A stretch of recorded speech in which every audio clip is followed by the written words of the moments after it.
Good morning, ladies and gentlemen. Bonjour et bienvenue à tous, chefs d'état-major de la Défense et commandants stratégiques, rassemblés ici à Bruxelles pour la deuxième réunion de l'année du comité militaire de l'OTAN en session des chefs d'état-major de la Défense. Je voudrais souhaiter tout particulièrement la bienvenue aux 3 chefs d'état-major de la Défense qui participent pour la première fois à cette réunion. Le général d'armée Pierre de Villiers pour la France, le général d'armée Artur Pina Monteiro pour le Portugal. Tous deux ont pris leurs fonctions en février cette année, et le général de corps d'armée Milan Maxim pour la Slovaquie, nommé ce mois-ci. Je souhaite également la bienvenue au président du comité militaire de l'Union européenne, le général d'armée aérienne Patrick de Rousier, qui se joint à nous aujourd'hui, de même que j'ai eu l'occasion de participer hier à sa réunion à l'Union européenne. Et c'est donc l'importance de sa participation à ce format des chefs d'état-major de l'OTAN. Avant de commencer nos travaux, permettez-moi de faire quelques remarques liminaires en présence des médias afin d'expliquer pourquoi nous sommes ici aujourd'hui et ce que nous voulons accomplir.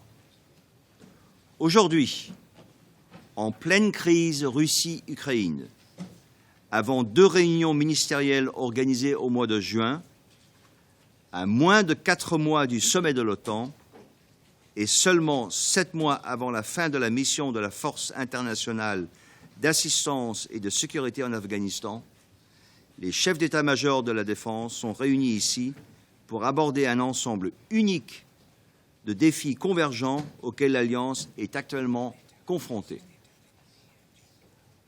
Dans ce contexte particulier, notre objectif est d'établir un avis militaire, robuste et fondé sur un consensus au profit de nos ministres et de nos chefs d'État et de gouvernement et de définir des orientations pour les commandants stratégiques. Durant les 2 prochains jours, nos discussions seront à l'évidence empreintes d'un sens accru de l'urgence à la mesure des enjeux du moment. One of the most pressing issues which the Chiefs of Defense will consider is the implications of Russia's actions in and around Ukraine. Russia's annexation of territory in a sovereign nation on NATO's borders has to cast a shadow of insecurity across the alliance's eastern flank, and has potentially serious implications for the region and beyond. NATO will continue to support de-escalation and resolution of the current Russia-Ukraine crisis through a political solution. However, the alliance will also be resolute in its deterrence and commitment to collective defense. The recent deployments of additional Allied aircraft to the NATO Baltic air policing missions and of a NATO standing naval maritime group in the Baltic Sea alongside the use of NATO AWACS aircraft over Romania and Poland underline this commitment. This afternoon, the NATO Chiefs of Defense will also hold their annual meeting with our Ukrainian partner. Clearly, the current crisis will be central to our discussions, alongside a review of ongoing NATO support to Ukrainian defense reform activities. On Afghanistan, the Chief of Defense from NATO and our operational partners will review the current security situation in the light of the recent successful first round of the presidential and provincial elections. In this, the final year of the ISAF operation, we will complete the process of transition to NATO's planned future role of training, advice and assistance, which underlines the alliance's commitment to Afghanistan beyond 2014. The Afghan people, and especially the Afghan National Security Forces, supported by NATO and its partners, can be truly proud of what they have achieved and continue to deliver through their perseverance and sacrifice. In many ways, the country has changed beyond recognition over the last 12 years, and the recent successful elections reflect this positive momentum and the appetite of the Afghan people to shape the future of their country. NATO and its partners therefore remain committed to supporting the continued development of the Afghan National Security Forces beyond 2014 through a new NATO-led mission called Resolute Support.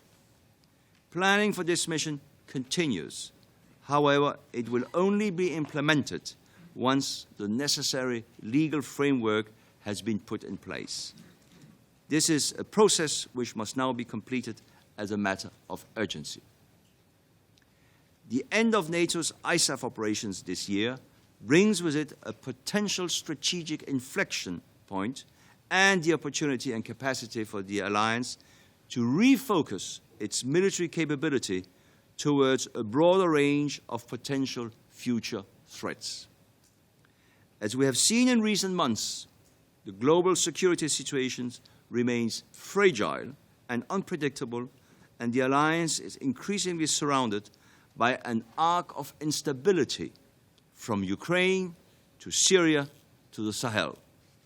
NATO must therefore ensure that it retains the capability, commitment, and credibility to deliver against its three core tasks of collective defense, crisis management, and cooperative security. To achieve this goal, the alliance must build upon the experience, the interoperability, and the partnerships that it has gained in Afghanistan. Both collectively and individually, NATO nations will also need to invest in the capabilities and training necessary to develop alliance readiness and maintain its qualitative advantage, which are its greatest deterrents to potential adversaries. The Connected Forces Initiative and smart defense are central to this transformation and to our efforts to set the conditions for the NATO Forces 2020, which are defined as modern, tightly connected forces, equipped, trained, exercised, and commanded so they can operate together and with partners in any environment. Le sommet de l'OTAN en septembre est un moment clé. Il doit permettre à l'Alliance d'atteindre cet objectif. Les conclusions de nos différentes sessions de travail contribueront à façonner cet événement et permettront de consolider les fondements de la transformation des structures militaires et des forces de l'OTAN.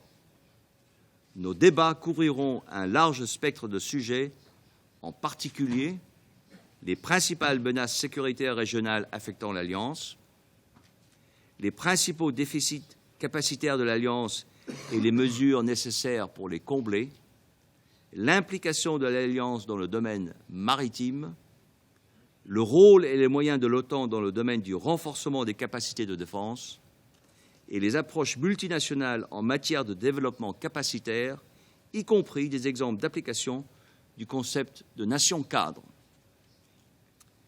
Les chefs d'état-major de la défense identifieront les voies d'amélioration de la formation, de l'entraînement, des exercices et de l'évaluation au sein de l'OTAN et des nations. Ce travail est essentiel au développement des futures forces de l'Alliance. L'objectif est clair. Disposer de moyens militaires capables de relever les défis auxquels l'Alliance est et sera confrontée et dont la crédibilité repose pour une large part sur la démonstration de sa capacité d'action. C'est pourquoi nous prendrons acte de la préparation de l'exercice Trident Juncture 2015 qui offrira une illustration concrète de la détermination de l'Alliance à mener un entraînement de haute qualité. Et nous discuterons de la façon de tirer le meilleur parti de cette impulsion.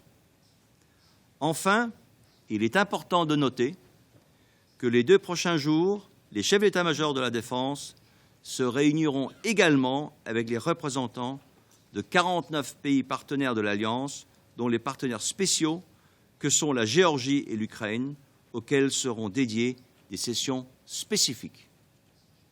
Préserver les relations qu'entretient l'OTAN avec ses pays partenaires et tirer pleinement parti de la coopération et de l'interopérabilité forgées au cours des opérations seront des thèmes récurrents lors de nos discussions ces prochains jours et dans le cadre du prochain sommet. Comme vous le voyez, durant ces 2 jours, le travail et les défis ne manquent pas, à l'image des enjeux auxquels nous devons faire face. Je suis confiant quant à la capacité des chefs d'état-major de la défense à continuer à apporter un avis militaire qui soit robuste, pragmatique et fondé sur un consensus, illustrant à cet égard la force et la solidarité de l'Alliance.